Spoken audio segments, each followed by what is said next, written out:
দেশে এখনো আওয়ামী লীগের অস্তিত্ব খুঁজে পাওয়া না গেলেও ধীরে ধীরে অবস্থান স্পষ্ট হচ্ছে জনরোষে পালিয়ে যাওয়া দলটির নেতাদের অবস্থান।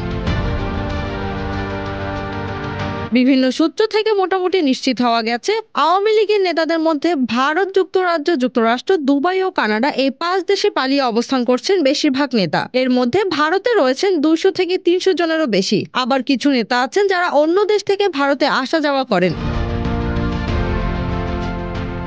শেখ হাসিনার দিল্লি অবস্থান বিষয়টি নিশ্চিত। একই শহরে দলের সাধারণ সম্পাদক ওবায়দুল কাদেরও আছেন বলে জানা গেছে। এছাড়া জাহাঙ্গীর কবির নানক ও আসাদুজ্জামান খান কামাল অবস্থান করছেন কলকাতায়। মাহবুবুল আলম হানিফ কানাডায় এবং আরেক যুগ্ম সাধারণ সম্পাদক হাসান মাহমুদ বেলজিয়ামে রয়েছেন বলেও জানা গেছে।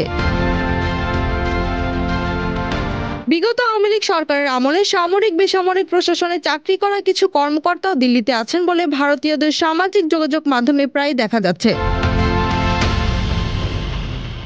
সুতরাং দেশে নেই কোনো বড় আওয়ামী নেতা, বিদেশেও ছড়িয়ে ছিটিয়ে রয়েছে সিনিয়র আর হাইব্রিড নেতারা। যে যেই দেশে অবস্থান করুক না কেন, সেখানেও গা ঢাকা দিয়ে থাকতে হচ্ছে তাদের, কেননা আওয়ামী বিরোধী প্রবাসী সব দেশেই রয়েছেন। সুযোগ পেলে গণধোলাই বিদেশে অপেক্ষা করছে এসব পলাতক নেতাদের জন্য, এমনটাই বলছেন অনেক প্রবাসী।